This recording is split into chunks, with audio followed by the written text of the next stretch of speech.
दूसरा ਤੇ ਤੁਹਾਡੀ ਉਹਦੀ ਐਕਸਪਲੇਨੇਸ਼ਨ ਬਹੁਤ ਰਹੀ ਹੈ। ਮੈਂ ਆਸ ਕਰਦੀ ਹਾਂ ਕਿ ਅਸੀਂ ਸਾਰੇ ਇਸ ਤੋਂ ਆਨੰਦ ਪ੍ਰਾਪਤ ਕਰਾਂਗੇ ਤੇ ਖੁਦਾਵੰਦ ਦੀ ਸ੍ਰਿਸ਼ਟੀ ਦੇ ਪਾਕ ਜ਼ਮੀਨ ਨੂੰ ਦੁਬਾਰਾ ਸਿੱਖਾਂਗੇ ਕਿ ਕਿਸ ਤਰ੍ਹਾਂ ਸੇ ਆਪਣਾ ਆਪਣੀ ਕਰਤੇ हैं। खुदावंद यीशु मसीह तेरे पाक ज़मीन से धन्यवाद करते हैं खुदावंद जो अपने वचन की इस जो भी बख्शिश देती है ਇਹਦੇ ਵਾਸਤੇ खुदावंद मैं आपको आप ਨੂੰ तेरे अगे रखती है कि मेरे गुरु पूरा कर आए हस्ती अर्जुन जन में होगी पर आमीन आमीन आमीन जी जल परलों की तैयारी जेनेसिस पैदाइश से तो ਇਹ बोले कि ਜਦੋਂ आदमी ਤੇ ਜ਼ਮੀਨ ਤੇ ਜ਼ਿਆਦਾ ਆਦਮੀ ਕਦਮ ਲੱਗਦਾ ਹੈ ਤਾਂ ਉਹਨਾਂ ਤੋਂ ਧੀਆਂ ਜੰਮੀਆਂ ਤਾਂ ਇਹ ਹੋਇਆ ਕਿ ਜਦੋਂ ਆਦਮੀ ਜ਼ਮੀਨ ਤੇ ਵਧਣ ਲੱਗਦਾ ਹੈ ਤੇ ਉਹਨਾਂ ਤੋਂ ਧੀਆਂ ਜੰਮੀਆਂ ਤਾਂ ਪਰਮੇਸ਼ਵਰ ਦੇ ਪੁੱਤਰਾਂ ਨੇ ਆਦਮੀ ਦੀਆਂ ਧੀਆਂ ਨੂੰ ਵੇਖਿਆ ਕਿ ਉਹ ਤਾਂ ਸੁਣੀਆਂ ਜਦ ਉਹਨਾਂ ਨੇ ਉਹਨਾਂ ਵਿੱਚੋਂ ਆਪਣੇ ਲਈ ਔਰਤਾਂ ਚੁਣੀਆਂ ਤਾਂ ਜੋ ਉਹਨੇ ਆਖਿਆ ਕਿ ਮੇਰਾ ਆਤਮਾ ਆਦਮੀ ਦੇ ਵਿਰੁੱਧ ਕਦੋਂ ਤੱਕ ਜ਼ੋਰ ਮਾਰੇਗਾ एक शरीर ही है क्योंकि एक से दिन 120 वर्ष होंगे तो उसने उन्हीं दिनों धरती उत्ते 10 सन ते ओदे मगरों भी जब परमेश्वर के पुत्र आदमी दियां धीआं कोल आए तो उन्होंने मेरे पुत्र होए वो सुरभि होए जेडे मुगल प्राणी ਹਨ तो जो वही क्या कि आदमी की बुराई तो धरती से बहुत ज्यादा बढ़ गई है और उसी जमाने के कारण हर एक भाव में सारा दिन ही बुराइयां करी रहती है कि यहोवा ने अपनी धरती उत्ते बनाए फिर अंज होया वो मन विच बहुत दुखी होया तब जो उन्हें आख्या कि मैं आदमी को बनाया डंगर नूं घिसण वाले आकाश के पंछी सब ने उसमें को मिटा देंगे क्योंकि मैंने इन्हें बनाने को बहुत रंज होया पर मैं उत्ते जो वाली खास कृपा दुनिया में मुझे कुलपत्री वो है एक धर्मी आदमी से अपनी पीढ़ी में संपूर्ण सीमित परमेश्वर के नाम ना चलता थी मेरे कई पुत्र सन शेम हाम अत्याचार धरती परमेश्वर के विभिन्न की गति से जुल्म भरे हुए परमेश्वर ने सब देखा तो देखो तो बिगड़ी हुई थी क्योंकि सारे शरीरों ने अपने राह को धरती से बिगाड़ लिया से परमेश्वर ने क्या कि सारे शरीरों का अंतकाल मेरे सामने इसलिए आ गया कि इन्होंने जुल्म के कारण धरती भर गई है इन्होंने धरती को नाल ही नष्ट कर देगा तू अपने लिए कश्ती देखो की गति बना ले तो कश्ती विच तू कोठड़े बनाई उन्होंने उधर बाहरों राले नाल लिख दी इस तरह बनाई कश्ती की लंबाई 300 हाथ उसकी चौड़ाई 50 हाथ उसकी चौड़ाई 30 हाथ से एक मोड़ उसमें बनाई ਤੇ ਇੱਕ ਹੱਥ ਉੱਪਰ ਉਸੇ ਸੰਪੂਰਨ ਕਰੀ ਕਸ਼ਤੀ ਦੇ ਬੂਹੇ ਨੂੰ ਇੱਕ ਪਾਸੇ ਰੱਖੀ ਤੇ ਇੱਕ ਮੰਜ਼ਲੀ ਔਰ ਦੋ ਹਾਸਨੀ ਤੇ ਹਾਸਨੀ ਬਣਾਈ ਹਾਂ ਤੇ ਪਾਣੀ ਦੀ ਫਰੂਟ ਤੇ ਲਿਆ ਨਾ ਤਾਂ ਜੋ ਸਾਰੇ ਸਰੀਰ ਨੂੰ ਉਹਨਾਂ ਦੀ ਵਿੱਚ ਜਿਹਨਾਂ ਦੇ ਜੀਵਨ ਦਾ ਸਾਹ ਹੈ ਧਰਦੇ ਨੂੰ ਅਕਸਰ ਸਾਰਾ ਕੁਝ ਜਿਹੜਾ ਕਿਤੇ ਮਾਰੂ ਛੱਡ ਲੇਗਾ ਹੱਥ ਨੂੰ ਦੇਵੇਗਾ ਪਰ ਮੈਂ ਆਪਣਾ ਨੀਂਦ ਤੇਰੇ ਨਾਲ ਬਣੂਗਾ ਤੇ ਕਸ਼ਤੀ ਜਾਏ ਔਰ ਤੇਰੇ तेरी औरत ते तेरी अंदर तेरे नाम जा सारे जानवर शरीर में कुछ लगेगा किसके सुनाई तो जो तू इन्हें अपना जोड़ा रख सके और मरनारी हो पंछी जो ने जेम्स के अनुसार डंगर की डिस्टेंस की नींद सारे किस्म का जो ने जेम्स के अनुसार सभी में जोड़ा जोड़ा सब लगा दी मतलब जोड़े रहने से तुम अपने लिए घर को कर देखते हो जो कुछ फायदा है ले उन्होंने अपने कोल इकट्ठा कर और तेरे लिए तो ਉਹਨਾਂ ਦੇ ਲਈ ਖਾਜਾ ਹੋਵੇਗਾ उन्होंने यही किया जिन्हें परमेश्वर ने आज्ञा दी उसने तिने ही किया इंटरेस्टिंगली पढ़ लिया और अपनी जेडी व्याख्या भी करते हैं सब तो पहले तो सीधी तीसरे आयत वाला देखते हैं कि मेरा रूह हमेशा आदमी के विरुद्ध बोल नहीं मारेगा लोगों नहीं करता कि तुसी गलतियां ना करो तुसी लिखदे पए जेडे सारे वाले तुसी इदां काम ना करो इसलिए अपने पता होना चाहिए कि जिन्हें मैंने बुलाया है मैंने कादे लिए बुलाया फिर किसी को माफ कर देना है तो सिर्फ मेरे लिए माफी मंगी फिर कि कोई माफी भी चक्कर तो उसको नहीं होगा कि जो भी गल बनता है वो प्रीति समझदा है ਉਸੇ ਲਈ ਉਹ ਆਪਣੀ ਅਕਲ ਵੀ ਦਿੰਦਾ, ਸਮਝਦਾਰੀ ਦਿੰਦਾ, ਗਾਈਡੈਂਸ ਦਿੰਦਾ, ਆਪਣੀ ਡਿਸਪਲਿਨਿੰਗ ਸਪਿਰਿਟ ਦਿੰਦਾ ਨਾ, ਤੇ ਆਪਣੀ ਜਿਹੜੀ ਉਹਨੂੰ ਸਾਡੀ ਭਰਪੂਰ ਜ਼ਿੰਦਗੀ ਜੇ ਉਹਨੇ ਦਿੱਤੀ ਹੁੰਦੀ ਆ। ਪਰ ਇਨਸਾਨ ਜਦੋਂ ਜਿੱਦੀ ਬਣ ਕੇ ਆਪਣੀ ਆਪਣੀ ਹੀ ਨਾਲ ਆਪਣੀ ਹੀ ਰੱਖੀ ਉੱਤੇ ਚੱਲੇ ਤੇ ਫਿਰ ਉਹ ਆਪਣੀ ਕਦਰੀ ਕਰਨੇ ਜਦੋਂ ਉਹਨਾਂ ਨੇ ਪਾਇਆ ਸਮਝ ਨਜ਼ਰ ਆਉਂਦਾ ਨਾ। ਇਹ ਲੋਕ ਜਿੰਨੀ ਤਬਾਹੀ ਵੱਲ ਚਲੇ ਗਏ ਕਿਉਂਕਿ ਉਹਨਾਂ ਨੇ ਖੁਦਾ ਦੀ ਦਿੱਤੀ ਹੋਈ ਜਿਹੜੀ ਕਿਸੇ ਚੀਜ਼ ਦੀ ਕਦਰ ਨਹੀਂ ਕੀਤੀ। ਇਹ ਲੱਗਦਾ ਕਿ ਅੱਜ ਦੇ ਲੋਕ ਬਹੁਤ ਅਜਿਹੇ ਹਨ। ਸਾਨੂੰ ਨਜ਼ਰ ਆਉਂਦਾ ਕਿ ਜਿਸ ਤਰ੍ਹਾਂ ਅਸੀਂ ਅੱਗੇ ਜਾ ਕੇ ਦੇਖੀਏ ਸ਼ਾਉਲ ਪੁੱਤਰ ਨੂੰ ਖੁਦਾ ਨੇ ਰਾਜ ਦੇ ਦਿੱਤਾ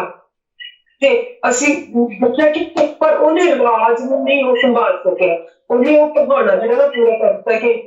ਪੁੱਤਰ ਰਾਜ ਬਿਠਾ ਲਈ ਉਹ ਚੱਕੀ ਤੇ ਮਤਲਬ ਇੱਥੇ ਅਸੀਂ ਦੇਖਿਆ ਕਿ ਉਹਨੇ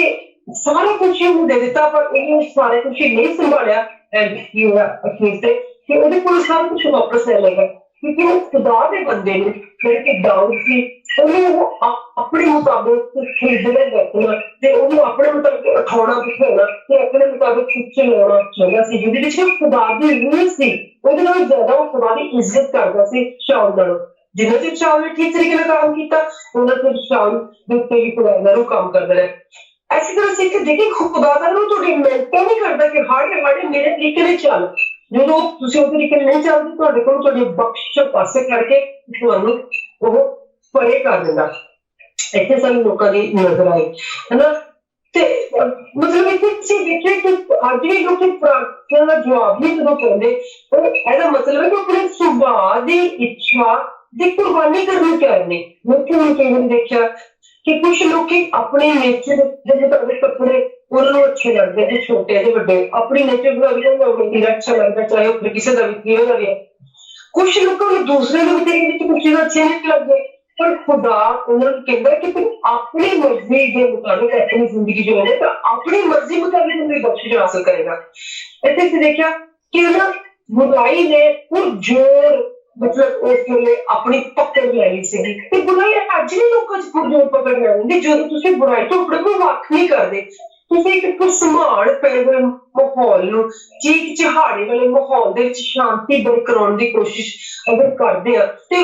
ਜਿਹੜੀ ਸ਼ਾਂਤੀ ਸੁੱਖ ਸ਼ਾਂਤੀ ਉਹ ਚੀਕ ਚਿਹਾੜੇ ਵਾਲੇ ਮਾਹੌਲ ਦੇ ਉੱਤੇ ਜਿਹੜਾ ਗਲਬਾ ਨਹੀਂ ਪਾ ਸਕਦੀ ਆਇਆ ਕਿ ਚੀਕ ਚਿਹਾੜਾ ਜਿਹੜਾ ਹੈ ਨਾ ਉਹਨੂੰ ਸ਼ਾਂਤੀ ਬੁਰੀ ਲੱਗਦੀ ਹੈ ਤੇ ਜਿਹੜੀ ਸ਼ਾਂਤੀ ਆ ਸੁੱਖ ਸ਼ਾਂਤੀ ਉਹਨੂੰ ਚੀਕ ਚਿਹਾੜਾ ਬੁਰਾ ਲੱਗਦਾ। ਜਦੋਂ ਸਮਝਦਾਰੀ ਦੀ ਗੱਲ ਕੀਤੀ ਡਿਸਿਪਲਿਨ ਦੀ ਅਕਲਮੰਦੀ ਦੀ ਗਾਈਡੈਂਸ ਦੇ ਨਾਲ ਕੀ ਹੁੰਦਾ ਦੋਨੋਂ ਇੱਕ ਦੂਸਰੇ ਤੋਂ ਵੱਖ ਹੋ ਜਾਂਦੇ ਦੋਨੋਂ ਦੇ ਰਾਹ ਇਸ ਤਰ੍ਹਾਂ ਆਏ ਤੋਂ ਵਾਈ ਬਣ ਜਾਂਦਾ ਕਿਉਂਕਿ ਦੋਨੇ ਵੱਖਰੀ ਜਿਹੜੀ ਰੂਹ ਦੀ ਗੱਲ ਕਰ ਰਹੇ ਪਰ ਉਹਨਾਂ ਵਿੱਚ ਜਿਹੜਾ ਖੁਦਾ ਦੀ ਰੂਹ ਵਾਲਾ ਹੁੰਦਾ ਖੁਦਾ ਉਹਨੂੰ ਚੁਣ ਲੈਂਦਾ ਸੀ ਤੇ ਦੇਖਿਆ ਕਿ ਨੂੰਹ ਦੇ ਨਾਲ ਉਹਨੇ ਗੱਲ ਕੀਤੀ ਗੱਲ ਕਰਕੇ ਉਹਨੂੰ ਸਮਝਾਇਆ ਕਿ ਤੂੰ ਆਹ ਕਰ ਤੇ ਤੂੰ ਆਪਣਾ ਖਾਣਾ ਰੱਖ ਲਾ ਆਪਣੇ ਪਤਨੀ ਆਪਣੇ ਨੂੰਹ ਆਪਣੇ ਜਿਹਨਾਂ ਦਾ ਸਾਰਾ ਖਾਣਾ ਉਹਨੂੰ ਖਾਣ ਨੂੰ ਕਿਹਾ ਕਿ ਮਤਲਬ ਤੂੰ ਆ ਰੱਖ ਲਿਆ ਉਹਨੂੰ ਬਕਾਇਦਾ ਇੱਕ ਗਾਈਡੈਂਸ ਦਿੱਤੀ ਕਿ ਇਸ ਤਰੀਕੇ ਦੀ ਬਣਾਉਣੀ ਹੈ ਮਤਲਬ ਕਸ਼ ਦੀ ਗੋਫਰ ਦੀ ਲੱਕੜੀ ਲਾ ਕੇ ਉਹਦੀ ਇੱਕ ਇਸ ਪਾਸੇ ਬੂਹਾ ਰੱਖਣਾ ਉੱਤੇ ਉਹਦੇ ਮਤਲਬ ਇੱਕ ਮੋਢ ਰੱਖਣਾ ਕਿ ਮਤਲਬ 3 ਮੰਜ਼ਲੀ ਹੋਣੀ ਚਾਹੀਦੀ ਹੈ ਉਸ ਤੋਂ ਬਾਅਦ ਸਾਰੇ ਉਹਨੂੰ ਦੱਸਿਆ ਹੈ। ਪਰ ਜੇ ਉਹ ਸੋਚਦਾ ਨਹੀਂ ਇੱਕ ਮੰਜ਼ਲੀ ਬੜੀ ਹੈ ਮੇਰੀ ਆਪਣੀ ਸਮਝ ਦੇ ਮੁਤਾਬਿਕ ਏਦਾਂ ਜਾਂ ਕੋਈ ਹੋਰ ਗੁਆਂਢੀ ਆ ਕੇ ਕਹਿੰਦਾ ਕਿ ਆਹ ਨਹੀਂ ਏਦਾਂ ਕਰ ਲਾ ਪਾਪ ਨੂੰ ਜਿਹਨੂੰ ਸਮਝ ਦੇ ਰਿਹਾ ਉਹਦੀ ਸਮਝ ਦਾ ਉਹਦੇ ਉੱਤੇ ਉਤਰਨਾ ਉਹਦੇ ਮੁਤਾਬਿਕ ਚੱਲਣਾ ਕਿ ਕਿਸੇ ਹੋਰ ਦੀਆਂ ਸਮਝਾਂ ਉਹਲੀ ਉਹਨੂੰ ਸਾਰੇ ਦਰਵਾਜ਼ੇ ਕੰਨਾਂ ਦੇ ਤੇ ਅੱਖਾਂ ਦੇ ਬੰਦ ਕਰਨੇ ਪੈਸੇ ਕਿ ਦਰਵਾਜ਼ਾ ਖੁੱਲਦਾ ਪਿਆ ਨਾ। ਅਸੀਂ ਤਾਂ ਦੇਖਦੇ ਦੂਸਰੇ ਟਿਮਥੀ ਦੇ ਵਿੱਚ ਵੀ ਅਸੀਂ ਦੇਖ ਸਕਦੇ ਉਹਦੀ ਤੀਸਰੇ ਚੈਪਟਰ ਦੀ ਪਹਿਲੀ ਤੋਂ ਲੈ ਕੇ 9ਵੀਂ ਆਇਤ ਦੇ ਵਿੱਚ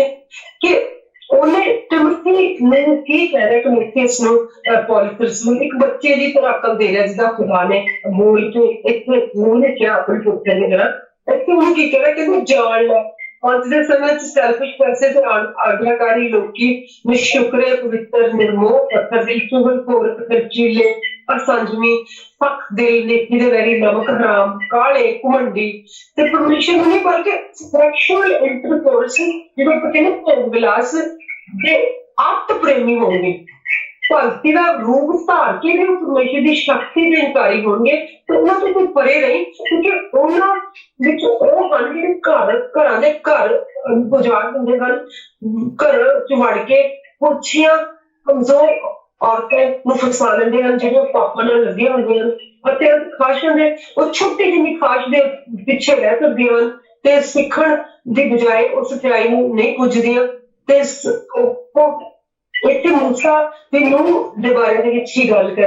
ਹੋਈ ਆ, ਮੂਸਾ ਬਾਰੇ ਵੀ ਹੋਈ ਆ। ਜਿਸ ਤਰ੍ਹਾਂ ਮੂਸਾ ਇੱਕ ਅਧੀਨ ਸੀ, ਉਹਦੀ ਅਧੀਨਗੀ ਕਰਕੇ ਉਹਨੂੰ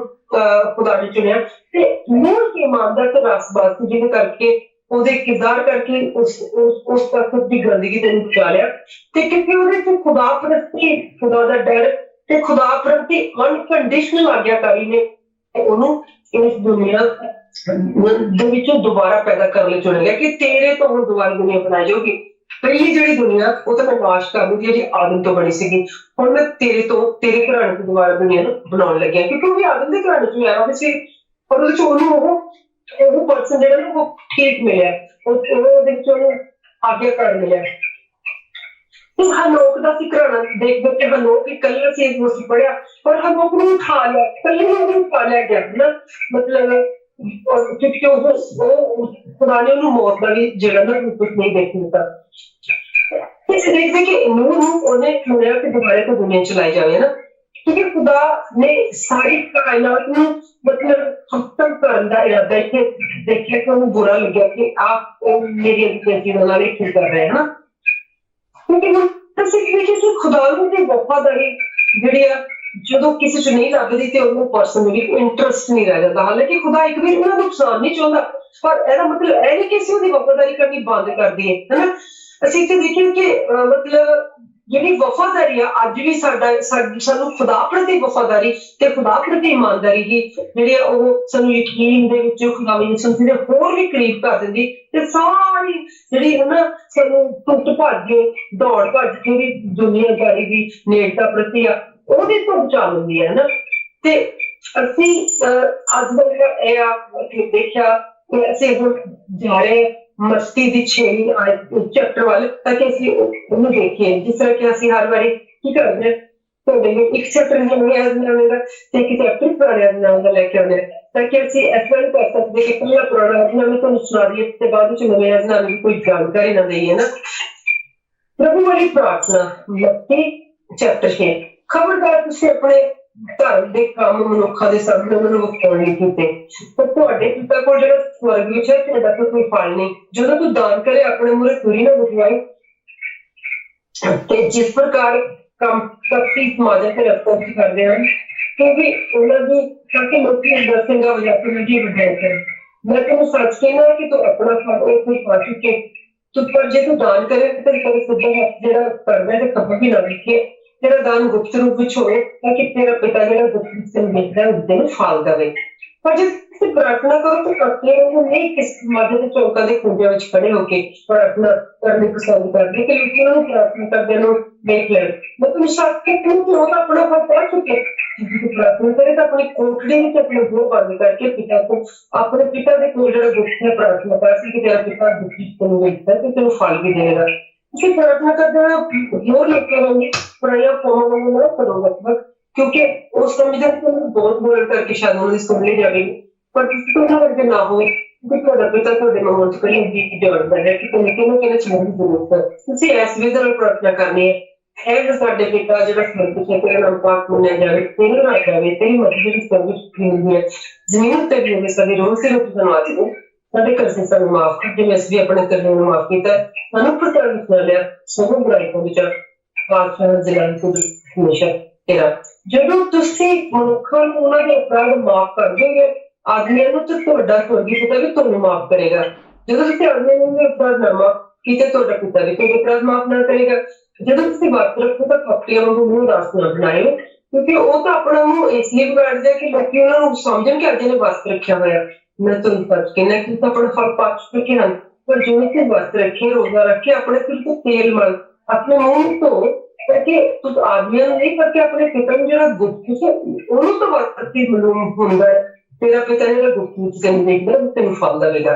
ਆਪਣੇ ਹੀ ਧਰਤੀ ਤੇ ਨਾ ਕੋਈ ਧਨ ਜੋੜ, ਜਿੱਥੇ ਕੀੜਾ ਜੰਗਲ ਵਿਗਾੜਦਾ ਹੈ ਅਤੇ ਚੋਰ ਵੀ ਸਾਨੂੰ ਮਾਰ ਕੇ ਚੁਰਾ ਲੈਂਦੇ ਹਨ, ਪਰ ਸਵਰਗ ਵਿੱਚ ਜਿੱਥੇ ਕੋਈ ਕੀੜਾ ਨਹੀਂ, ਜਿੱਥੇ ਕੋਈ ਕੋੜ ਜੰਗਲ ਨਹੀਂ ਵਿਗਾੜਦਾ, ਜਿੱਥੇ ਨਾ ਚੋਰ ਸਨ ਲਾਉਂਦਾ ਨਾ ਕੋਈ ਹੋਰ ਚੁਰਾਉਂਦਾ, ਉੱਥੇ ਨਹੀਂ ਧਨ। ਜਿੱਥੇ ਤੇਰਾ ਧਨ ਹੈ ਉੱਥੇ ਤੇਰਾ ਮਨ ਹੈ। ਸਰੀਰ ਦਾ ਦੀਵਾ ਤੇ ਅੱਖ ਹੈ, ਇਸ ਲਈ ਤੇਰੀ ਅੱਖ ਨਿਰਮਲ ਹੋਵੇਗੀ, ਤੇਰਾ ਸਾਰਾ ਸਰੀਰ ਵੀ ਚਾਨਣ ਹੋਏਗਾ। तेरी अख बुरी होगी तो सारा शरीर हनेरा होगा, तेरे अंदर का चानन हनेरा होगा, किड्डा हनेरा होगा। कोई दो आदमी की सेवा नहीं कर सकता, दो मालका की एक नाल वैसे दूसरे प्रीत एक नाल मिलिया रहूगा तो दूजे ਨੂੰ तुच्छ जानूगा। ਤੁਸੀਂ परमेश्वर ਤੇ माया दोनों की सेवा नहीं कर सकते। इस करके मैं ਤੁਹਾਨੂੰ कहना है कि अपने प्रकार की चिंता ना करो कि कल ਨੂੰ ਕੀ ਖਾਵਾਂਗੇ, ਕੱਲ ਨੂੰ ਕੀ ਪੀਵਾਂਗੇ, ਨਾ ਆਪਣੇ ਸਰੀਰ ਲਈ ਕਿ ਕੱਲ ਨੂੰ ਕੀ ਪਹਿਨਾਂਗੇ। ਭਲਾ ਜਿਹੜਾ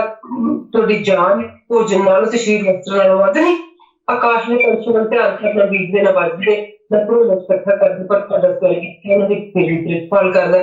ਭਲਾ ਤੁਸੀਂ ਉਹਨਾਂ ਨਾਲ ਉੱਤਮ ਨਹੀਂ, ਤੁਹਾਡੇ ਵਿੱਚ ਕਿਹੜਾ ਜਿਹੜਾ ਚਿੰਤਾ ਕਰਕੇ ਆਪਣੀ ਉਮਰ ਨੂੰ ਇੱਕ ਪਲ ਲਵੇ ਤੇ ਆਪਣੇ ਵਸਤਰ ਨੂੰ ਤੁਸੀਂ ਕਾਹਤੋਂ ਚਿੰਤਾ ਕਰਦੇ ਹੋ। ਜੰਗਲੀ ਸ਼ੋਸ਼ਣ ਵੇਖੋ ਜਿਹੜੇ ਕਿੱਦਾਂ ਵੱਧਦੇ ਜਾਂਦੇ ਆ, ਨਾ ਮਿਹਨਤ ਕਰਦੇ ਨਾ ਕੱਤਦੇ। ਮੈਂ ਤਾਂ ਕਹਿੰਦਾ ਕਿ ਸੁਲੇਮਾਨ ਵੀ ਆਪਣੀ ਸਾਰੀ ਪੜ੍ਹਤ ਵਿੱਚ ਉਹਨਾਂ ਵਿੱਚੋਂ ਇੱਕ ਵਰਗਾ ਵੀ ਨਹੀਂ ਸੀ ਪਹਿਨਿਆ ਹੋਇਆ। ਜੋ ਜੰਗਲੀ ਬੂਟੀ ਨੂੰ ਜਿਹੜੀ ਅੱਜ ਹੈ ਤੇ ਕੱਲ ਨੂੰ ਤੰਦੂਰ ਵਿੱਚ ਝੋਕੀ ਜਾਣੀ ਹੈ, ਇਹੋ ਜਿਹਾ ਪਹਿਨਾਉਂਦਾ ਹੈ ਤੇ ਥੋੜੀ ਪ੍ਰਤੀਤ ਵਾਲੇ ਤੁਹਾਨੂੰ ਇਸ ਤੋਂ ਵੱਧ ਨਹੀਂ ਬਣਾਊਗਾ। ਤੁਸੀਂ ਚਿੰਤਾ ਕਰਕੇ ਇਹ ਨਾ ਕਹੋ ਵੀ ਮੈਂ ਕੀ ਖਾਣਾ ਤੇ ਕੀ ਪੀਣਾ ਤੇ ਕੀ ਕਰਨਾ। ਪੁਰਾਣੇ ਕੰਮਾਂ ਦੇ ਲੋਕ ਉਹਨੂੰ ਸਭਨਾ ਵਸਤਾਂ ਨੂੰ ਭਾਲਦੇ ਹਨ, ਕਿਉਂਕਿ ਤੁਹਾਡਾ ਸਵਰਗੀ ਪਿਤਾ ਜਾਣਦਾ ਹੈ ਕਿ ਤੁਹਾਨੂੰ ਇਹਨਾਂ ਸਭਨਾ ਵਸਤਾਂ ਦੀ ਲੋੜ ਹੈ। ਪਰ ਤੁਸੀਂ ਪਹਿਲਾਂ ਉਹਦੇ ਰਾਜ ਤੇ ਉਹਦੇ ਧਰਮ ਨੂੰ ਭਾਲੋ ਤਾਂ ਕਿ ਸਾਰੇ ਵਸਤਾਂ ਤੁਹਾਨੂੰ ਦਿੱਤੀਆਂ ਹੀ ਜਾਣੀਆਂ ਹਨ, ਹਨਾ। ਤੇ ਤੁਸੀਂ ਕੱਲ ਲਈ ਚਿੰਤਾ ਨਾ ਕਰੋ, ਕਿਉਂਕਿ ਕੱਲ ਆਪਣੇ ਆਪ ਦੀ ਚਿੰਤਾ ਆਪੇ ਕਰੇਗਾ, ਕਿਉਂਕਿ ਅੱਜ ਦੇ ਲਈ ਅੱਜ ਦਾ ਹੀ ਦੁੱਖ ਬਥੇਰਾ ਹੈ। ਹੁਣ ਅਸੀਂ ਇਹ ਦੇਖਿਆ ਕਿ ਵੈਸੇ ਤਾਂ ਐਕਸਪਲੇਨ ਇਹਦੀ ਜਿਹੜੀ ਹੈਗੀ ਐਕਸਪਲੇਨੇਸ਼ਨ ਕੁਆਇਟ ਜਿਹੜੀ ਉਹ ਨੋਰਮਲ ਆ, ਪਰ ਫਿਰ ਵੀ ਅਸੀਂ ਇਹਦੇ ਵਿੱਚ ਇਹ ਦੇਖਣ ਲੱਗੇ ਹਾਂ ਕਿ ਉਹਨੇ ਕਿਹਾ ਹੈ ਕਿ ਅੱਜ ਦੇ ਲਈ ਅੱਜ ਦਾ ਹੀ ਦੁੱਖ ਬਥੇਰਾ ਹੈ, ਹਨਾ। ਮਤੀ 6ਵੇਂ ਦੀ ਵਿਆਖਿਆ ਮਤਲਬ ਅਸੀਂ ਦੇਖਦੇ ਕਿ ਸਭ ਤੋਂ ਪਹਿਲਾਂ ਤਾਂ ਇਹ ਕਿਹਾ ਹੈ ਕਿ ਵੀ ਜਿਹੜਾ ਖੁਦਾ ਹਮੇਸ਼ਾ ਨੇਕ ਦਿਲਾਂ ਦੀਆਂ ਭਾਵਨਾਵਾਂ ਨੂੰ ਜਿਹੜਾ ਨਾ ਉਹ ਜਾਣਦਾ ਹੈ ਤੇ ਖੀਰ ਭਾਵ ਕਿ ਇਹ ਗੱਲ ਆਪਣੇ ਦਿਲ ਦੇ ਵਿੱਚ ਸੋਚ ਲੈ, ਹਨਾ, ਕਿ ਅਸੀਂ ਕਿਉਂ ਜਿਹੜੇ ਕੰਮ ਕਰਦੇ ਆ ਤੇ ਕਾਹਦੇ ਲਈ ਕਰਦੇ ਆ।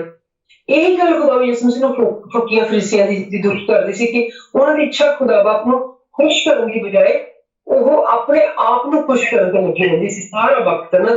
ਤੇ ਮਤਲਬ ਉਹ ਲੋਕਾਂ 'ਚ ਨਜ਼ਰ ਆਉਣ ਦੀ ਖੁਸ਼ੀ ਦੇ ਉਹ ਜਿਹੜੇ ਨਾ ਭੁੱਖੇ ਸੀ ਕਿ ਅਸੀਂ ਆਹ ਲੋਕਾਂ ਨੂੰ ਕਰਦੇ ਨਜ਼ਰ ਆ ਜਾਈਏ, ਸਾਡਾ ਜਿਹੜਾ ਲੋਕਾਂ ਨੂੰ ਨਜ਼ਰ ਆ ਜਾਏ ਨਾ, ਲੋਕਾਂ ਨੂੰ ਇੰਪ੍ਰੈਸ ਕਰਨ ਦੇ ਚੱਕਰ ਵਿੱਚ ਸੀਗੇ।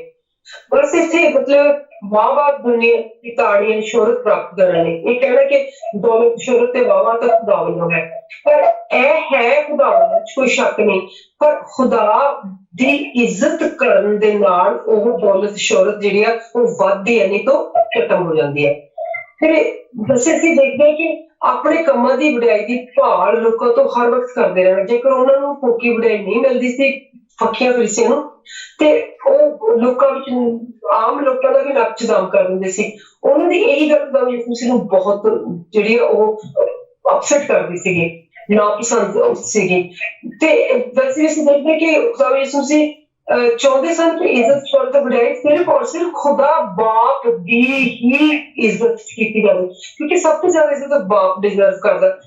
ਕਿਉਂਕਿ ਬਾਪ ਦੀ ਇੱਜ਼ਤ ਕਰਨੀ ਬਣ ਰਹੀ ਹੈ ਤੇ ਸ਼ੌਹਰਤ ਵੀ ਸਾਰੀ ਉਸੇ ਦੀ ਹੈ ਕਿਉਂਕਿ ਉਹ ਨਹੀਂ ਕਰਦਾ। ਸੋ ਆਪਾਂ ਇਸ ਚੀਜ਼ ਨੂੰ ਪਹਿਲੇ ਕੁਰਿੰਥੀਆਂ 4 ਦੀ 5ਵੀਂ ਆਇਤ ਦੇ ਵਿੱਚ ਤੇ ਕੁਲਸੀਆ 3 ਦੀ 23ਵੀਂ ਆਇਤ ਦੇ ਵਿੱਚ ਆਪਾਂ ਇਹਦੀ ਭਾਲ ਕਰ ਸਕਦੇ ਹਾਂ, ਦੇਖ ਸਕਦੇ ਹਾਂ ਭਲੀ ਬਾਤ ਨਾ। ਤੇ ਅਸੀਂ ਤੇ ਦੇਖਦੇ ਕਿ ਖੁਦਾ ਯਿਸੂ ਮਸੀਹ ਇਕਾਂਤ ਤੇ ਜਾ ਕੇ ਰੋਜ਼ਾ ਰੱਖ ਕੇ ਪਿਤਾ ਨਾਲ ਗੱਲਬਾਤ ਕਰਿਆ ਕਰਦੇ ਸਨ। ਆਪਣੇ ਆਪ ਹਮੇਸ਼ਾ ਦੂਸਰੇ ਆਪਣੇ ਚੇਲਿਆਂ ਨੂੰ ਵੀ ਪ੍ਰੇਰਦੇ ਸਨ। ਡਿਸਾਈਪਲਸ ਨੂੰ ਇਕਾਂਤ ਵਿੱਚ ਜਾ ਕੇ ਦੁਆ ਕਰਿਆ ਕਰਨਾ ਕਿੰਨਾ ਜ਼ਰੂਰੀ ਹੈ। ਅਸੀਂ ਇਹਨੂੰ ਮਰਕਸ ਪਹਿਲੇ ਦੀ 35ਵੀਂ ਆਇਤ ਵਿੱਚ ਦੇਖ ਸਕਦੇ ਹਾਂ, ਕਿਉਂਕਿ ਇਸੇ ਆਇਤ ਵਿੱਚ ਅਸੀਂ ਦੇਖਦੇ ਕਿ ਮਤਲਬ ਮਿਸ਼ਚਾ ਦੇ ਜਿਹੜੇ ਯੋਧੇ ਜਿਹੜੇ ਸੂਰਬੀਰ ਹੀਰੋ ਹੋਏ ਆ ਉਹਨਾਂ ਵਿੱਚੋਂ ਅਬਰਾਹਮ, ਮੂਸਾ, ਯੂਸਫ, ਯਾਕੂਬ, ਡੇਵਿਡ, ਡੈਨੀਅਲ, ਉਹ ਸਾਰੇ ਹੋਰ ਵੀ ਜਿਹੜੇ ਪਿਤਾ ਦਾ ਕੰਮ ਕਰਦੇ ਆ ਇਹੀ ਕਰਿਆ ਕਰਦੇ ਸਨ। ਪ੍ਰਾਰਥਨਾ ਸੰਗਤ ਵਿੱਚ ਰਹਿ ਕੇ ਕਰਨੀ ਬਹੁਤ ਜ਼ਰੂਰੀ, ਪਰ ਫਿਰ ਵੀ ਇਸ ਤੋਂ ਵੀ ਜ਼ਿਆਦਾ ਜ਼ਰੂਰੀ ਹੈ ਇਕਾਂਤ ਵਿੱਚ ਪਰਮੇਸ਼ਰ ਨਾਲ ਸੁਰ ਜੋੜਨੀ, ਆਪਣੇ ਆਪ ਨੂੰ ਜੋੜਨਾ, ਸਿਰ ਜੋੜਨਾ ਉਹਦੇ ਨਾਲ ਨਾ, ਦਿਲ ਜੋੜਨਾ, ਹਨਾ। ਤਾਂ ਅਸੀਂ ਇੱਥੇ ਦੇਖਦੇ ਕਿਤੇ ਨੌਵੀਂ ਹੈ ਕਿ ਪ੍ਰਾਰਥਨਾ ਦਾ ਤਰੀਕਾ ਜਿਸ ਤਰ੍ਹਾਂ ਖੁਦਾ ਯਿਸੂ ਮਸੀਹ ਨੇ ਚੇਲਿਆਂ ਨੂੰ ਸਿੱਖਿਆ ਦਿੱਤੀ ਪ੍ਰਭੂ ਵਾਲੀ ਪ੍ਰਾਰਥਨਾ ਵਿੱਚ, ਉਸੇ ਤਰ੍ਹਾਂ ਦਾ ਤਰੀਕਾ ਅੱਜ ਸਾਡੇ ਲਈ ਵੀ ਲਾਜ਼ਮੀ ਹੈ, ਜ਼ਰੂਰੀ ਹੈ। ਮੇਰੇ ਪਿਤਾ ਕਿੰਨੀ ਕੁ ਐਕਸਪਲੇਨੇਸ਼ਨ ਕਿ ਬਾਪ ਕਹਿ ਕੇ ਸਭ ਨੂੰ ਪਿਤਾ, ਕਿ ਜੋ ਅਸਮਾਨ ਵਿੱਚ ਹੈ, ਅਸਮਾਨ ਦੀ ਗੱਲ ਹੋਈ ਕਿ ਉਹਦੇ ਸੰਘਾਸ਼ਨ ਦੀ ਗੱਲ ਹੋ ਗਈ ਹੈ ਨਾ, ਤੇਰਾ ਨਾਂ ਪਾਠ ਕੀਤਾ ਜਾਵੇ ਕਿ ਉਹਦੇ ਨਾਂ ਦੇ ਵਿੱਚ ਉਹਦੀ ਵਡਿਆਈ ਹੋਗੀ, ਤੇਰਾ ਨਾਂ ਵਾਕ, ਤੇਰੀ ਮਰਜ਼ੀ ਜਿੱਦਾਂ ਸਮਾਨ ਪੂਰਾ ਹੁੰਦੀ ਹੈ ਕਿ ਉਹਦੀ, ਕਿਉਂਕਿ ਉਹਦੀ ਮਰਜ਼ੀ ਦੀ ਗੱਲ ਆ ਗਈ, ਮੇਰੀ ਮਰਜ਼ੀ ਨਹੀਂ ਤੇਰੀ ਮਰਜ਼ੀ, ਇੱਥੇ ਮਤਲਬ ਆਪਣੀ ਮਰਜ਼ੀ ਨਹੀਂ ਉਹਦੀ ਮਰਜ਼ੀ ਨੇ ਟੇਕ ਦਿੱਤਾ, ਮੱਥੇ ਟੇਕ ਦਿੱਤਾ ਜ਼ਮੀਨ ਦੇ ਉੱਤੇ ਵੀ ਹੋਏ। ਸਾਨੂੰ ਰੋਜ਼ ਦੀ ਰੋਟੀ, ਕਿਉਂਕਿ ਹਰ ਰੋਜ਼ ਜਿਹੜੀ ਰੋਟੀ ਖਾਣ ਦੀ ਜ਼ਰੂਰਤ ਕਿਤੇ ਕੋਈ ਮੰਗੀ, ਕਿਉਂਕਿ ਉਹ ਦਿੰਦਾ, ਉਹਨੇ ਪਹਿਲੇ ਵੀ ਰੋਜ਼ ਦੀ ਰੋਟੀ ਜਿਹੜੀ ਆ ਉਹ ਦਿੱਤੀ ਸੀਗੀ, ਹਨਾ। ਫਿਰ ਅਸੀਂ ਦੇਖਦੇ ਕਿ ਸਾਨੂੰ ਵੀ ਅੱਜ ਮਾਫ ਕਰਦੇ ਨੇ, ਅਸੀਂ ਆਪਣੇ ਗੁਨਾਹਗਾਰਾਂ ਨੂੰ ਮਾਫ ਕੀਤਾ। ਮੁਆਫੀ ਬਹੁਤ ਜ਼ਰੂਰੀ ਹੈ ਵੀ, ਮੁਆਫੀ ਦਵੋਗੇ ਸੱਚੇ ਦਿਲ ਨਾਲ ਤੇ ਮਾਫੀ ਮੰਗੋਗੇ ਉਸੇ ਦਿਲ ਦੇ ਨਾਲ, ਤੇ ਜੇ ਮਾਫੀ ਦੋਗੇ ਨਹੀਂ ਤੁਹਾਨੂੰ ਮਾਫੀ ਮਿਲਣੀ ਨਹੀਂ, ਇਹ ਸਾਨੂੰ ਸਾਫ਼ ਹੀ ਕਿਹਾ ਗਿਆ। ਫਿਰ ਅਸੀਂ ਇੱਥੇ ਵਰਸ਼ਿਪ ਨੂੰ ਦੇਖਦੇ ਹਾਂ ਕਿ ਵਰਸ਼ਿਪ ਮਤਲਬ ਇੱਥੇ ਆਉਂਦਾ ਹੈ ਕਿ ਵਰਸ਼ਿਪ ਮਤਲਬ ਬੇਨਤੀ, ਇੱਕ ਰਿਕੁਐਸਟ ਹੈ ਨਾ। ਤਿੰਨ ਚੀਜ਼ ਅਸੀਂ ਦੇਖਦੇ ਹਾਂ ਕਿ ਵਰਸ਼ਿਪ ਮਤਲਬ ਐਂਟਰੀ ਕਾਰਡ ਦੀ ਤਰ੍ਹਾਂ ਹੈ ਵਰਸ਼ਿਪ ਕੇ, ਤੁਸੀਂ ਵਰਸ਼ਿਪ ਕਰਦੇ ਆ ਜੀ ਜਵਾਨ ਹੋ ਕੇ, ਤੁਸੀਂ ਆਪਣਾ ਸਿਰ ਝੁਕਾਉਂਦੇ ਆ, ਤੁਸੀਂ ਆਪਣਾ ਦਿਲ ਜਿਹੜਾ ਉਹ ਟੇਕ ਦਿੰਦੇ ਆ ਵਰਸ਼ਿਪ ਦੇ ਵਿੱਚ, ਤੁਸੀਂ ਰੂਹ ਤੋਂ ਉਹਨੂੰ ਬੁਲਾਉਂਦੇ ਆ ਨਾ। ਪਰ ਉਹ ਸਿਰਫ ਉਹਦੇ ਨਾਲ ਖੋਲਣ ਲਈ ਆ ਉਹਨੂੰ, ਕਿ ਮਤਲਬ ਤੁਸੀਂ ਵਰਸ਼ਿਪ ਕੀਤੀ ਹੈ ਖੁਦਾ ਦੇ ਨਾਲ ਜੁੜਨ ਦਾ ਤਰੀਕਾ ਹੈ। ਪਰ ਉਸ ਤੋਂ ਪਿੱਛੋਂ ਤੁਸੀਂ ਤੁਹਾਡਾ ਰਿਕੁਐਸਟ ਤੁਸੀਂ ਉਹਦੇ ਅੱਗੇ ਰੱਖਦੇ ਆ ਕਿ ਜਿਹੜੀ ਵਰਸ਼ਿਪ ਦੇ ਪਿੱਛੋਂ ਤੁਸੀਂ ਆਪਣੀ ਖੁਦਾ ਕਲਾਮ ਦੇ ਰਾਹੀਂ ਰਿਕੁਐਸਟ ਰੱਖਦੇ ਆ, ਬੇਨਤੀ, ਤੇ ਉਹਨੂੰ ਧੰਨਵਾਦ ਦੇ ਨਾਲ ਤੁਸੀਂ ਉਹਨੂੰ ਰਜਾਉਂਦੇ ਆ। ਵਰਸ਼ਿਪ ਰਜਾਉਣ ਦਾ ਇੱਕ ਤਰੀਕਾ ਹੈ। ਤੁਸੀਂ ਵੈਸੇ ਵੀ ਦੇਖੋ ਕਿ ਗਾਇਕੀ ਦੇ ਵਿੱਚ ਜਿਹੜੀ ਸੈਕੂਲਰ ਗਾਇਕੀ ਦੇ ਵਿੱਚ ਵੀ ਵਰਸ਼ਿਪ ਜਿਹੜੀ ਉਹ ਉਹਦੇ ਨਾਲ ਥੋੜਾ ਸਾਨੂੰ ਉੱਥੇ ਕੁਛ ਮਿਲਦਾ ਹੈ ਕਿ ਉਹਦੇ ਵਿੱਚ ਵੀ ਜਿਹੜਾ ਵੀ ਉਹਦੇ ਵਿੱਚ ਮਸਲਾ ਹੋਵੇ ਉਹਦੇ ਤਰੀਕੇ ਨਾਲ ਗੱਲ ਕੀਤੀ ਜਾਂਦੀ ਹੈ ਕਿ ਉਹ ਚ ਕਿਹਾ ਜਾਂਦਾ ਹੈ ਕਿ ਮਤਲਬ ਜਿਹੜੀ ਚੀਜ਼ ਹੈ ਜੇ ਕੋਈ ਗਾਇਕ ਹੈਗਾ ਤੇ ਉਹ ਕਿਸੇ ਤੇ ਖਾਸ ਕਰਕੇ ਸੰਬੋਧਨ ਕਰਦੇ ਆ, ਜਿਹੜੀ ਹੈਗੀ ਹੈ ਇੱਥੇ ਵਰਸ਼ਿਪ, ਉਹ ਤੁਸੀਂ ਖੁਦਾ ਦੇ ਨਾਲ ਸੰਬੋਧਨ, ਉਹਦੇ ਬਾਰੇ ਗੱਲ ਹੋ ਰਹੀ ਹੈ ਨਾ। ਇਸੇ ਤਰ੍ਹਾਂ ਅਸੀਂ ਦੇਖਦੇ ਕਿ ਅਸੀਂ ਜਦੋਂ ਰੂਹ ਚ ਗਾਉਂਦੇ ਹਾਂ ਹਲੀਮੀ ਨਾਲ, ਵਫਾਦਾਰੀ ਨਾਲ, ਤੇ ਸਾਨੂੰ ਐਂਟਰੀ ਮਿਲ ਜਾਂਦੀ ਉਹਦੀ ਹਜ਼ੂਰੀ ਦੇ ਵਿੱਚ ਨਾ। ਹੁਣ ਐਂਟਰੀ ਮਿਲ ਗਈ ਆ, ਅਸੀਂ ਉਹਨੂੰ ਰੁਝਾਇਆ ਹੈ, ਉਹਦੇ ਨਾਲ ਗੱਲ ਅਸੀਂ ਕੀਤੀ ਆ, ਉਸ ਤੋਂ ਪਿੱਛੋਂ ਅਸੀਂ ਬੇਨਤੀ ਆਪਣੀ ਜਿਹੜੀ ਉਹਦੇ ਅੱਗੇ ਰੱਖ ਦਿੱਤੀ ਆ। ਤੇ ਤੁਸੀਂ ਧੰਨਵਾਦ ਤੋਂ ਬਿਨਾਂ ਕਿੱਦਾਂ ਬੇਨਤੀ ਰੱਖ ਸਕਦੇ ਆ? ਤੁਹਾਨੂੰ ਪਤਾ ਹੁਣ ਜਿਹਦਾ ਜਿਹਦੇ ਕੀ ਬੇਨਤੀ ਲੈ ਕੇ ਗਿਆ ਕਿ ਤੁਸੀਂ ਅਗਰ ਵਕੀਲ ਕੋਲ, ਆਰਡੀਨਰੀ ਵਕੀਲ ਕੋਲ ਲੈ ਕੇ ਜਾਓ ਆਪਣਾ ਕੇਸ, ਤੁਹਾਨੂੰ ਅਗਰ ਉਹਦੇ ਬਾਰੇ ਪਤਾ ਹੀ ਨਾ ਹੋਵੇ ਕਿ ਉਹਦੀ ਜਿਹੜੀ ਸਮਝਦਾਰੀ ਕਿਹੋ ਜਿਹੀ ਆ, ਤੇ ਉਹ ਜਿਹੜਾ ਤੁਹਾਡਾ ਵਕੀਲ ਹੈ ਉਹ ਤੁਹਾਡਾ ਕੰਮ ਜਿਹੜਾ ਉਹ ਨਹੀਂ ਕਰੇਗਾ, ਹਨਾ। ਸੋ ਇਸ ਕਰਕੇ ਤੁਹਾਨੂੰ ਉਹਦੀ ਜਿਹੜੀ ਸੋਚ ਹੈ ਨਾ ਉਹ ਪਤਾ ਹੋਣੀ ਚਾਹੀਦੀ ਕਿ ਕਿਹੋ ਜਿਹੀ ਹੈ ਨਾ। ਸੋ ਅਸੀਂ ਦੇਖਦੇ ਹਾਂ ਕਿ ਇੱਜ਼ਤ ਜਦੋਂ ਅਸੀਂ ਹਲੀਮੀ ਨਾਲ, ਰੂਹ ਦੀ ਵਫਾਦਾਰੀ ਨਾਲ, ਬਾਪ ਦੀ ਇੱਜ਼ਤ ਨਾਲ, ਬਾਪ ਨੂੰ ਪਿਆਰ ਦੀ ਭੇਟ ਚੜਾਉਂਦੇ ਹਾਂ, ਤੇ ਪਿਤਰਾ ਕਿਉਂਕਿ ਉਹ ਪਾਕ ਹੈ, ਹੋਲੀ ਹੈ, ਉਹਦੇ ਬੱਚੇ ਵੀ ਇਸੇ ਪਾਕ ਤੇ ਪਵਿੱਤਰਤਾ ਨਾਲ ਭਰੇ ਹੋਏ ਹੋਣੇ ਚਾਹੀਦੇ ਆ, ਉਹ ਕਿਉਂਕਿ ਉਹਦੇ ਵਿੱਚ ਉਹਨੂੰ ਪਸੰਦ ਆਉਂਦੀ। ਸਾਡੇ ਬੱਚਿਆਂ ਦਾ ਸਾਨੂੰ ਨਿੱਕੀ ਜਿਹੀ ਗੱਲ ਪਸੰਦ ਹੁੰਦੀ ਹੈ ਕਿ ਇਹਨੂੰ ਹੱਸਣਾ ਸੋਹਣਾ ਆਉਂਦਾ ਹੈ, ਇਹਨੂੰ ਟੱਪਣਾ ਸੋਹਣਾ ਆਉਂਦਾ ਆ, ਇਹ ਹਨਾ ਕਿਸ ਤਰ੍ਹਾਂ ਦਾ ਮੂੰਹ ਬਣਾਉਂਦਾ ਹੈ, ਉਹਦਾ ਦੀ ਵੀਡੀਓ ਬਣਾ ਕੇ ਲੋਕੀ ਚਾੜੀ ਜਾਂਦੇ ਲੋਕਾਂ ਦੇ ਬੱਚੇ ਨੇ ਹੱਸਦੇ ਨੇ, ਰੋਂਦੇ ਨੇ ਆਪਣੇ ਬੱਚੇ ਨੇ। ਤੇ ਖੁਦਾ ਨੂੰ ਵੀ ਇਹ ਪਸੰਦ ਹੈ ਕਿ ਮੇਰੇ ਬੱਚਾ ਧੰਨਵਾਦ ਨਾਲ ਮੂੰਹ ਖੋਲਦਾ ਆ, ਕਿ ਮਤਲਬ ਕਿਸ ਤਰੀਕੇ ਨਾਲ ਮੇਰੇ ਅੱਗੇ ਮੂੰਹ ਖੋਲਦਾ, ਸਿਰਫ ਜਦੋਂ ਚੀਜ਼ਾਂ ਮੰਗੀ ਜਾਂਦੇ ਕਿ ਮੇਰਾ ਸ਼ੁਕਰ ਹੀ ਕਰਦਾ ਹੈ, ਕਿੰਨਾ ਸ਼ੁਕਰ ਕਰਦਾ ਹਨਾ। ਤੇ ਅਸੀਂ ਦੇਖਦੇ ਕਿ ਉਹਦੇ ਰਾਜ ਦੇ ਵਸਿੰਦੇ ਜਿਹੜੇ ਲੋਕੀ ਬਣਨਗੇ, ਕਿ ਉਹਦੇ ਰਾਜ ਦੇ ਵਸਿੰਦੇ ਬਣਨ ਦੇ ਕਾਬਿਲ ਵੀ ਹੈਗੇ ਆ, ਹਨਾ, ਕਿਉਂਕਿ ਇੰਪਿਊਰਿਟੀ ਪਿਓਰਿਟੀ ਦੇ ਵਿੱਚ ਝਾਂਕਣ ਲੱਗੀ ਤੇ ਪਿਓਰਿਟੀ ਸਾਰੀ ਜਿਹੜੀ ਉਹ ਮਤਲਬ ਜਿਹੜੀ ਡਿਸਟਰਬ ਹੋ ਗਈ ਨਾ। ਇਸ ਕਰਕੇ ਪਿਓਰ ਲੋਕੀ ਹੀ ਜਿਹੜੇ ਉਹਦੇ ਮੁਤਾਬਿਕ ਖੋਲੀ ਹੈ ਤੇ ਕਾਕਾ ਪੁੱਤਰ ਉਹਦੇ ਰਾਜ ਸ਼ਾਮਲ ਹੋ ਸਕਦੇ, ਤੇਰਾ ਰਾਜ ਆਵੇ। ਅਸੀਂ ਉਹਦੇ ਰਾਜ ਨੂੰ ਮੰਗਦੇ ਹਾਂ, ਸਾਡੀ ਪਿਓਰਿਟੀ ਉਹਦੇ ਚ ਰਹਿਣੀ ਜਾਣੀ ਬਹੁਤ ਜ਼ਰੂਰੀ ਹੈ। ਫਿਰ ਅਸੀਂ ਦੇਖਦੇ ਕਿ ਮਤਲਬ ਇਹ ਜਾਣਦੇ ਹਾਂ ਕਿ ਉਹਦੇ ਰਾਜ ਵਿੱਚ ਕਿਸੇ ਵੀ ਤਰ੍ਹਾਂ ਦੀ ਤਬਾਹੀ ਨਹੀਂ, ਬਲਕਿ ਉਹਦੇ ਵਿੱਚ ਜਦੋਂ ਅਸੀਂ ਬੇਨਤੀ ਕਰਦੇ ਹਾਂ ਤੇ ਕਿਸੇ ਦਾ ਨੁਕਸਾਨ ਨਹੀਂ ਉਹਦੇ ਵਿੱਚ ਹੋਣਾ ਚਾਹੀਦਾ ਹੁੰਦਾ, ਤਾਂ ਕਿ ਪਿਤਾ ਜਿਹੜੇ ਨਾ ਉਹਦਾ ਰਾਜ ਜਿਹੜਾ ਆ ਉਹ ਕਿਸੇ ਦਾ ਨੁਕਸਾਨ ਲਈ ਨਹੀਂ ਹੈਗਾ, ਹਨਾ। ਤੇ ਜਿਹੜੀ ਇੱਕ ਵੀ ਮਰਜ਼ੀ, ਇੱਕ ਵੀ ਰੂਹ ਦਾ ਨੁਕਸਾਨ ਕਿਤੇ ਨਹੀਂ ਪਸੰਦ ਕਰਦਾ। ਫਿਰ ਅਸੀਂ ਜਦੋਂ ਰੋਜ਼ ਦੀ ਰੋਟੀ ਮੰਗਦੇ ਹਾਂ, ਸਾਨੂੰ ਰੋਜ਼ ਦੀ ਰੋਟੀ ਖੁਦਾ ਦੇ ਕੋਲੋਂ ਜ਼ਰੂਰੀ ਹੈ ਮੰਗਣੀ, ਕਿਉਂਕਿ ਇਹ ਨਹੀਂ ਕਿ ਕੱਲ ਦੀ ਪਰਸੋਂ ਦੀ ਚੌਥੇ ਦੀ ਮੇਰੇ ਚੰਗੇ ਪਿਛਲੇ ਵਾਰੀ ਮੈਂ ਇੱਕ ਕਹਾਣੀ ਦੱਸੀ ਸੀਗੀ ਕਿ ਇੱਕ ਔਰਤ ਹੁੰਦੀ ਹੈ ਤੇ ਉਹ ਕੀ ਕਰਦੀ ਆ, ਉਹ ਖੁਦਾ ਦੇ ਅੱਗੇ ਬੇਨਤੀ ਕਰਦੀ ਹੈ, ਤਾਂ ਉਹ ਪਹਿਲਾਂ ਆਪਣੇ ਲਈ, ਆਪਣੇ ਪੁੱਤ ਲਈ, ਫਿਰ ਆਪਣੇ ਪੋਤੇ ਤੱਕ ਵੀ ਪਹੁੰਚ ਜਾਂਦੀ ਹੈ। ਮਤਲਬ ਇਹ ਨਹੀਂ ਕਿ ਉਹ ਰੋਜ਼ ਦੀ ਰੋਟੀ ਸਿਰਫ ਆਪਣੇ ਵਾਸਤੇ ਮੰਗੇ, ਇਹ ਸਾਡੀ ਇਨਸਾਨੀ ਫਿਤਰਤ ਹੈਗੀ ਹੈ ਨਾ। ਤੇ ਜਦੋਂ ਅਸੀਂ ਮਤਲਬ ਜੋ ਅੱਗੇ ਤੱਕ ਪਹੁੰਚੇ, ਸਾਡਾ ਜਿਹੜਾ ਟੁੱਟ ਜਾਂਦਾ, ਇਲਾਸਟਿਕ ਦੀ ਤਰ੍ਹਾਂ ਖਿੱਚ ਕੇ ਹੋ ਜਾਂਦੇ ਕਿ ਮਤਲਬ ਅਸੀਂ ਉਹ ਖੁਦਾ ਦੇ ਨਾਲ ਜਿਹੜਾ ਰਾਬਤਾ ਹੈ ਨਾ, ਕੰਟੀਨਿਊਟੀ ਜਿਹੜੀ ਟਾਈਮਲੀ ਉਹ ਖਰਾਬ ਹੋ ਜਾਂਦੀ, ਡਿਸਟਰਬ ਹੋ ਜਾਂਦੀ ਹੈ।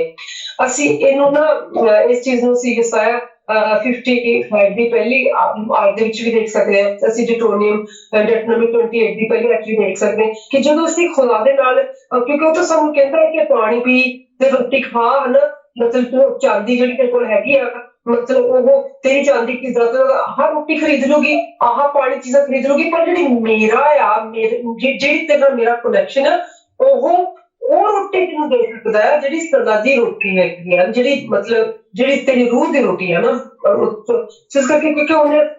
ਦੇਖਿਆ ਕਰੂਜ਼ 16 ਦੇਖੋ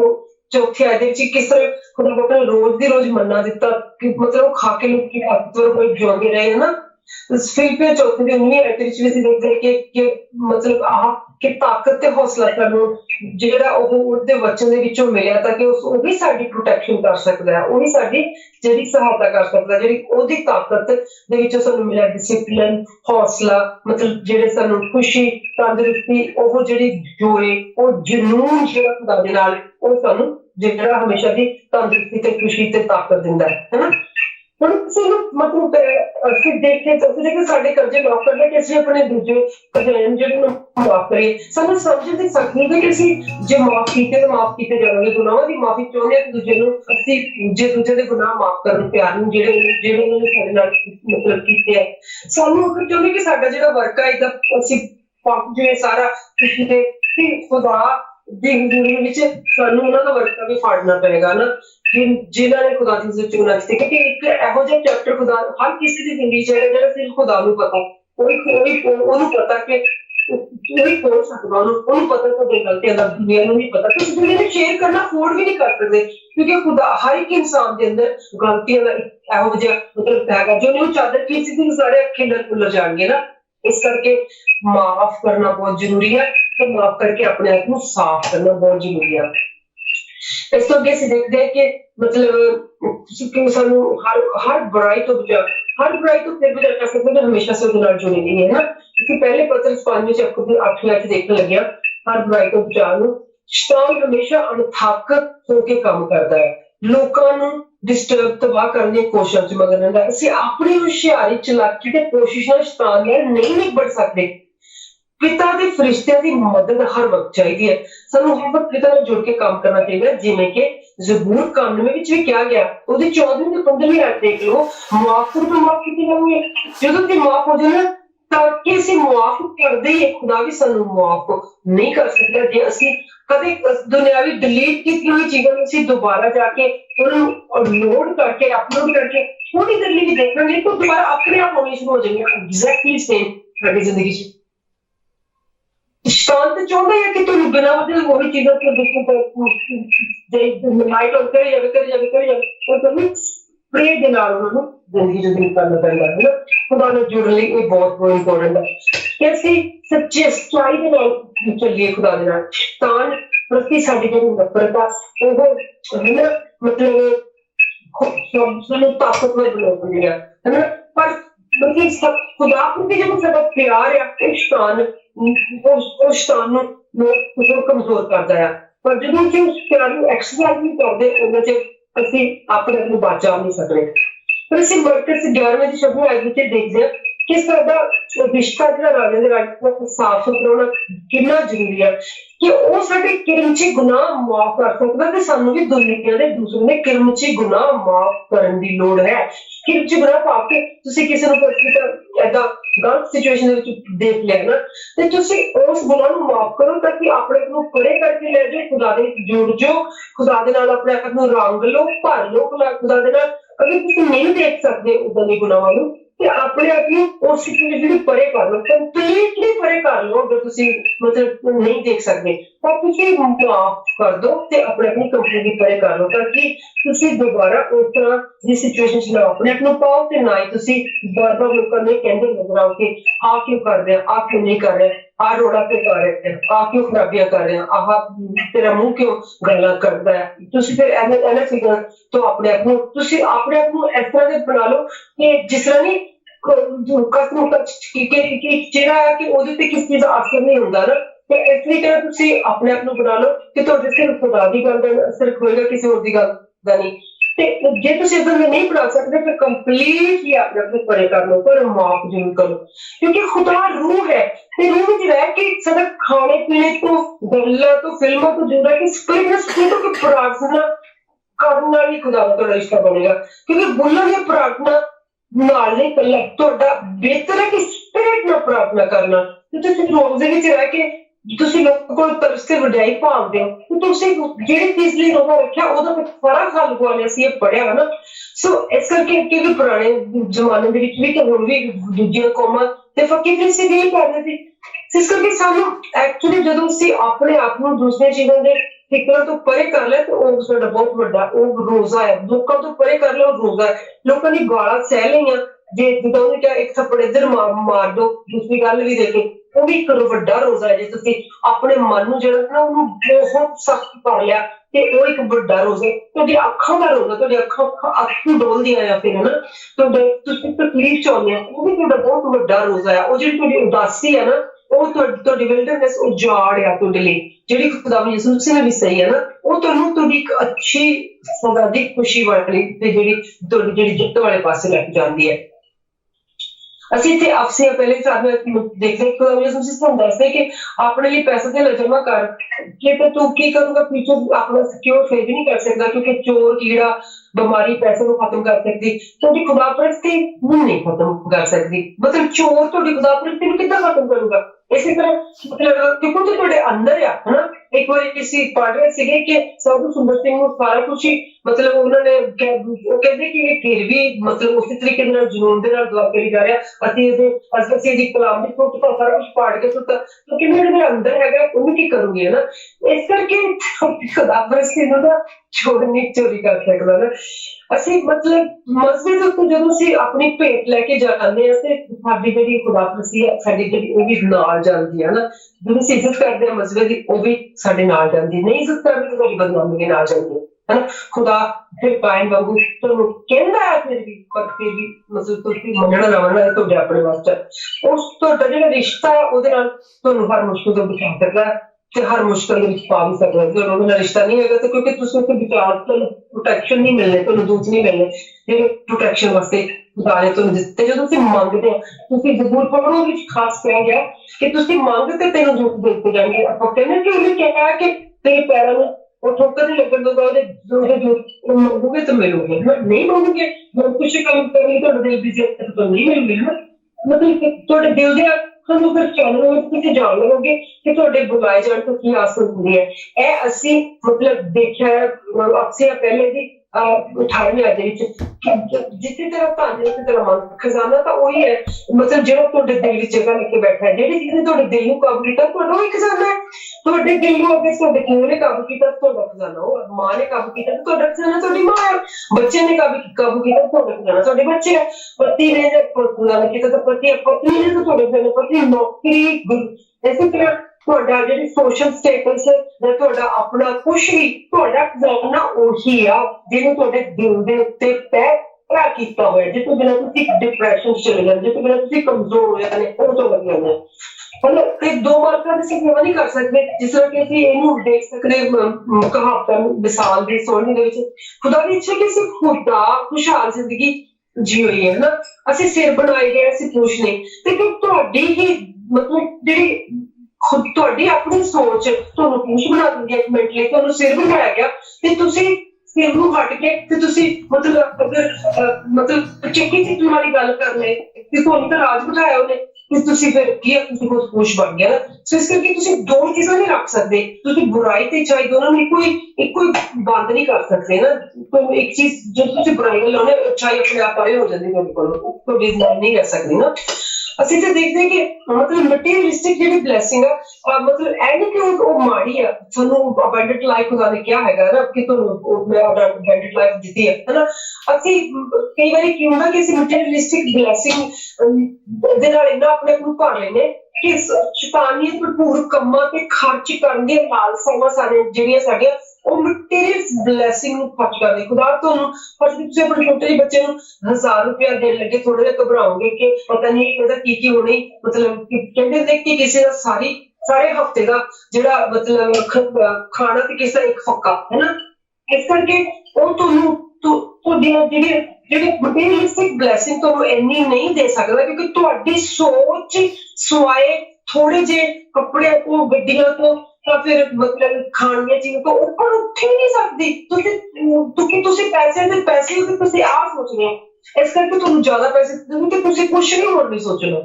ਸੋ ਇਸ ਕਰਕੇ ਖੁਦਾ ਤੁਹਾਨੂੰ ਮਤਲਬ ਜਿਹੜੀ ਖੁਸ਼ਹਾਲ ਜ਼ਿੰਦਗੀ ਜਿਹੜੀ ਹੈ ਉਹ ਦੇਣ ਲਈ ਕਈ ਵਾਰੀ ਗਰੀਬੀ ਵੀ ਦਿੰਦਾ, ਕਿਉਂਕਿ ਤਾਂ ਕਿ ਤੁਹਾਨੂੰ ਆਪਣੇ ਨਾਲ ਜੋੜ ਕੇ ਰੱਖੇ, ਹਨਾ, ਤਾਂ ਕਿ ਤੁਸੀਂ ਨਜ਼ਰ ਰੱਖ ਸਕੇ ਤਾਂ ਕਿ ਤੁਸੀਂ